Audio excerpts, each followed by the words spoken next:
نحمدہ نصلی علی رسولہ الکریم اما بعد فاعوذ باللہ من الشیطان الرجیم بسم اللہ الرحمن الرحیم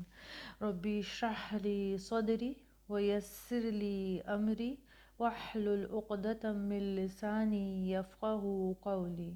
ربی زدنی علما ربی زدنی علما ربی زدنی علما۔ السلام علیکم۔ امید ہے آپ لوگ خیریت سے ہوں گے۔ آج انشاءاللہ تعالی ہم اپنا نیا لیسن حضرت ذوالکفل کے بارے میں پڑھیں گے۔ ٹھیک، اچھا، عربی میں ذو جو ہے وہ کہتے ہیں صاحب یا والا کو، ٹھیک، اور جملے کے حساب سے یہاں پر پیش بھی لگ جاتا ہے، زبر بھی اور زیر بھی، ٹھیک، جیسے ذوالکفل بھی آتا ہے اور ذوالکفل بھی آتا ہے، ٹھیک، تو دونوں میں آتا ہے۔ ہم دیکھتے ہیں قرآن میں جہاں ان کا ذکر ہے، پہلے وہ آیتیں دیکھ لیتے ہیں۔ سورہ الانبیاء آیت نمبر 85 سے 86، اور اے نبی اسماعیل اور ادریس اور ذوالکفل کے بارے کو بھی یاد کرو، یہ سب صبر کرنے والے تھے اور ہم نے ان کو اپنی رحمت میں داخل کیا، بلا شبہ وہ سب نیکوکار تھے۔ ایک اور دیکھ لیتے ہیں سورہ صاد آیت نمبر 45 سے 48، اور ہمارے بندوں ابراہیم اور اسحاق اور یعقوب کو یاد کرو جو قوت اور بصیرت والے تھے، ہم نے ان کو ایک صفت خاص آخرت کے گھر کی یاد سے ممتاز کیا تھا اور وہ ہمارے نزدیک منتخب اور نیک لوگوں میں سے تھے، اور اسماعیل اور یسع اور ذوالکفل کو یاد کرو، وہ سب نیک لوگوں میں سے تھے،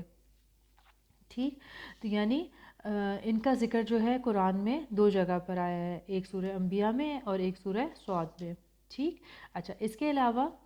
جہاں ان کا نام اور ان کی صفات آئی ہیں، اس کے علاوہ ہمیں جو ہے قرآن ان کے بارے میں مزید کچھ نہیں بتاتا، یہ کہاں سے تعلق رکھتے تھے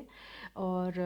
باقی ان کی قوم کون تھی، اس بارے میں جو ہے قرآن ہمیں کوئی انفارمیشن نہیں دیتا اور نہ ہی حدیث جو ہے ہمیں کچھ بتاتی ہے، ٹھیک۔ اچھا، اس کے علاوہ تورات میں بھی جو ہے وہ ان کا ذکر نہیں ہے، بلکہ تورات میں ان سے ملتا جلتا نام بھی کسی کا نہیں ہے، ٹھیک۔ تو یعنی ہمارے پاس کوئی اوتھینٹک یعنی قرآن اور حدیث جو ہے وہ ان کے بارے میں ان کی مزید جو انفارمیشن ہے اس کے بارے میں خاموش ہے، ٹھیک ہے۔ اچھا، اس کا مطلب یہ کہ ہم کچھ بھی جو ہے وہ اب جو ہے وہ یقین سے کچھ نہیں کہہ سکتے، ٹھیک ہے نا۔ اب ہم جو بھی ہے وہ مختلف جو علماء ہیں ان کی اپنی رائے ہے، تو اس کو ہم انشاءاللہ تعالیٰ دیکھ لیں گے، ٹھیک۔ اچھا، ہم یہ جانتے ہیں کہ قرآن میں جو ہے وہ 25 انبیاء کا ذکر ہے، ٹھیک ہے، لیکن ہم جانتے ہیں کہ اس سے تو بہت زیادہ انبیاء آئے دنیا میں، ہے نا، تو ان سب کا ذکر نہیں ہے۔ اور ہم کچھ ایسی قوموں کا بھی دیکھیں گے جہاں قوم کا تو ذکر ہے لیکن یہ کہ انبیاء کا ذکر نہیں۔ انشاءاللہ تعالیٰ نیکسٹ کلاس میں ہم کچھ ایسی قوموں کا ذکر پڑھیں گے، ٹھیک۔ سورہ یاسین آپ نے پڑھی ہوگی، اس میں بھی آتا ہے کہ جو تباہ شدہ قوم کے بارے میں تو ذکر ہے لیکن کون سے نبی ان کی طرف آئے تھے، بلکہ 3 آئے تھے، تو ان کا نام نہیں مینشن ہے قرآن میں، ٹھیک۔ یہ کیوں ہے اس طرح سے، کیوں ہے کہ اللہ نے کہیں جو ہے وہ جیسے ہم اس میں دیکھ رہے ہیں کہ ان کا نام ہے لیکن ان کی آگے کوئی اور بات نہیں پتہ ہمیں چل رہی، ٹھیک، اور کہیں ہم دیکھتے ہیں کہ انبیاء کا جو ہے وہ قصہ تو پورا ہے لیکن ان کا نام نہیں، تو کیا ریزن ہے، اس کو بھی ہم تھوڑا سا دیکھ لیتے ہیں۔ ایک تو یہ کہ دیکھیں نام امپورٹنٹ نہیں ہے، اللہ تعالیٰ نے یہ کتاب جو اتاری ہے ہماری ہدایت کے لیے اتاری ہے، تو ہمیں اس میں سے میسج کو لینا ہے، ٹھیک ہے، نام کچھ بھی ہو، اور ہمیں اپنے آپ کو وہاں رکھ کر دیکھنا ہے کہ کیا میں تو مطلب اس طرح کی چیز تو نہیں کر رہی، کہ یہ کوئی پرابلم میرے ساتھ تو نہیں ہے، یعنی اس طرح ہم نے اس میں سے لیسنس کو لینا ہے، نمبر 1، ٹھیک۔ نمبر 2 یہ کہ جتنی انفارمیشن ہمارے عمل کے لیے اور ہماری ہدایت کے لیے ہمارے ایمان کے لیے ضروری ہے وہ سب قرآن میں مینشن ہے، ٹھیک۔ اس کے علاوہ جو ہے وہ ہمارے پاس انفارمیشن ہو تو بھی ٹھیک ہے اور نہیں ہو تو بھی کوئی مسئلہ نہیں، ٹھیک، یعنی اس سے ہماری ہدایت پر، ہمارے عمل پر اور ہمارے ایمان پر کوئی فرق نہیں پڑتا، جتنا اللہ نے ہمیں بتا دیا وہ ہمارے لیے کافی ہے، ٹھیک۔ سورہ مائدہ آیت نمبر 3 میں اللہ تعالیٰ فرماتے ہیں، آج میں نے تمہارے لیے دین کو کامل کر دیا اور تم پر اپنا انعام بھرپور کر دیا اور تمہارے لیے اسلام کے دین ہونے پر رضامند ہو گیا، یعنی جو بھی ہمارے لیے جو ضرورت ہے ہماری، وہ ہم قرآن میں ہمارے لیے لکھ دی گئی ہے، وہ انفارمیشن وہ ہدایات ہمیں دے دی گئی ہیں، ٹھیک۔ تو باقی انبیاء کا نام اگر ہمیں نہیں بھی پتہ تو کوئی مسئلہ نہیں، ٹھیک۔ اچھا، اب ہم نے بات کی کہ یہاں قرآن اور حدیث جو ہے وہ خاموش ہے، تورات بھی سے بھی ہمیں کوئی اس طرح سے ان کے بارے میں کوئی انفارمیشن نہیں ملتی، ٹھیک، لیکن یہ کہ کچھ اسکالرز نے اپنی رائے دی ہے، تو ہم ایک ایک کر کے ان کی رائے کو دیکھ لیتے ہیں، ٹھیک۔ اچھا، بعض نے کہا کہ یہ جو تھے حضرت ذی الکفل جو تھے یہ حضرت یعقوب علیہ السلام کے بیٹے تھے، ٹھیک۔ اچھا، ایک بہت مشہور اسکالر جو ہے حضرت مجاہد، ان سے روایت ہے کہ انہوں نے کہا کہ آپ نبی نہیں تھے بلکہ نیک آدمی تھے، آپ نے اپنی قوم کی رہنمائی کی اور ان میں انصاف کرنے کی ذمہ داری اٹھائی تھی، اس لیے وہ ذی الکفل یعنی ذمہ داری اٹھانے والے کے نام سے مشہور ہوئے، ٹھیک۔ اچھا، ایک اور ان کی رائے ہے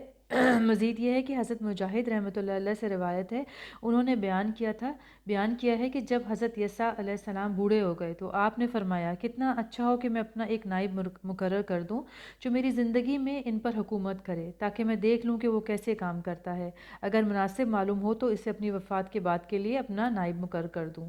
آپ نے لوگوں کو جمع کر کے فرمایا، جو شخص میری طرف سے عائد کردہ 3 ذمہ داریاں قبول کرے گا میں اسے اپنا خلیفہ مقرر کروں گا۔ وہ کام یہ ہیں کہ دن کو روزے رکھے، رات کو قیام کرے اور غصہ نہ کرے۔ اچھا، ایک آدمی جو دیکھنے میں بالکل معمولی سا لگتا تھا اٹھا اور بولا، میں ذمہ داریاں قبول کرتا ہوں۔ فرمایا تو دن کو روزہ رکھے گا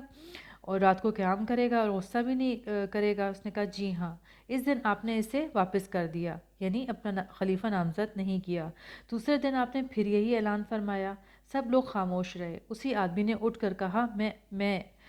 آپ نے اسے اپنا خلیفہ مقرر کر دیا، ٹھیک۔ تو ان کی جو ہے حضرت مجاہد، ان کی یہ رائے ہے۔ اچھا، شاہ عبد القادر جو ہیں وہ کہتے ہیں کہ آپ نے یعنی ذی الکفل نے کسی آدمی کی ضمانت دی تھی، ضامن ہونے کی وجہ سے کئی سال آپ کو قید برداشت کرنا پڑی، اس لیے آپ کا نام جو ہے ذی الکفل ہے، ٹھیک۔ اچھا، اس کے علاوہ بر صغیر کے ایک جید علماء ہیں، ان کی رائے یہ ہے کہ یہ جو ہے وہ گوتم بدھ تھے، ٹھیک۔ اچھا، یہ اس کے لیے کیا ان کے پاس جو ہے یہ دلائل دیتے ہیں؟ ایک تو یہ کہتے ہیں کہ یہ جو گوتم بدھ جو کہ کپل وستو کا جو شہزادہ تھا، تو جو کہ عربی میں جو ہے وہ پے نہیں ہے، ٹھیک، تو پے کی جگہ فے یوز ہوتا ہے، تو اور ذو کا مطلب ہے والا، ٹھیک، یعنی کپل والا، تو کفل والا ہو گیا، ذوالکفل ہو گیا، ٹھیک۔ اچھا، اس کے علاوہ ایک اور یہ اس کے لیے جو ہے وہ ایک ریزن دیتے ہیں، وہ کہتے ہیں کہ قرآن میں آتا ہے نا کہ ہم نے، اللہ تعالیٰ کہتے ہیں کہ ہم نے ہر قوم میں ہادی بھیجے، کوئی بستی ایسی نہیں جس میں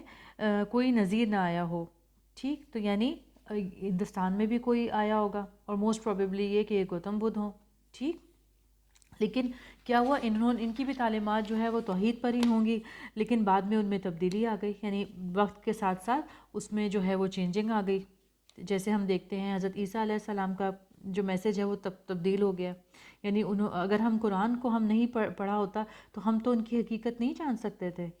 ٹھیک، یعنی انجیل میں کیا آتا ہے، یا تو مطلب جو اتنا ڈسٹارٹ کر دیا کہ انہوں نے کہا کہ حضرت عیسیٰ کو خدا ہی مان لیا، یا پھر یہ کہ 3 میں سے تیسرا جو ہے، یعنی God the Father, God the Son and the Holy Ghost, اس طرح سے وہ حضرت عیسیٰ کے بارے میں کہتے ہیں، تو ہم جانتے ہیں کہ یہ صحیح نہیں، تو میں بھی ہو سکتا ہے کہ گوتم بدھ بھی جو ہے وہ بھی وہی تعلیمات لائے ہوں جو باقی انبیاء لے کر آئے ہیں، لیکن وقت کے ساتھ ساتھ ان کی بھی تعلیمات میں جو ہے وہ تبدیلی آ گئی ہو، ٹھیک۔ اچھا، بیسیکلی انہوں نے جو ہے وہ دیکھا کہ دنیا میں اتنے غم کیوں ہیں، ان کی جو تعلیمات کا جو کہنا چاہیے کہ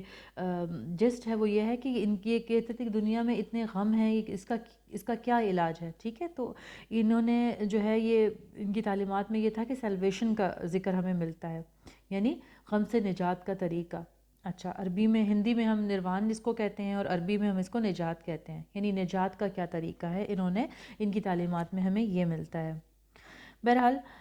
کسی اوتھینٹک ریسورس نہ ہونے کی وجہ سے ہم اسے کسی کی رائے تو کہہ سکتے ہیں، ٹھیک، لیکن اس پہ یقین کرنا جو ہے وہ ضروری نہیں ہے،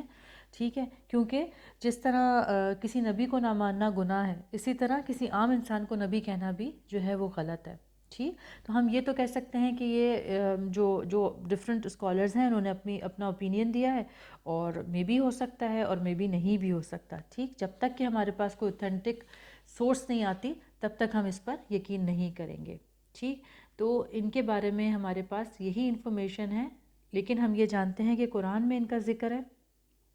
ٹھیک. اور ہم جو ہے وہ تمام انبیاء کی اسی طرح سے رسپیکٹ کرتے ہیں.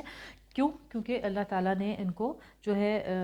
عزت سے قرآن میں ان کا ذکر کیا ہے. ٹھیک انشاءاللہ تعالیٰ. آج کے لیے اتنا ہی ہے. انشاءاللہ تعالیٰ یہیں پہ کلاس ختم کرتے ہیں. سبحان ربک رب العزت عما یصفون وسلام علی المرسلین والحمد للہ رب العالمین. السلام علیکم ورحمۃ اللہ وبرکاتہ.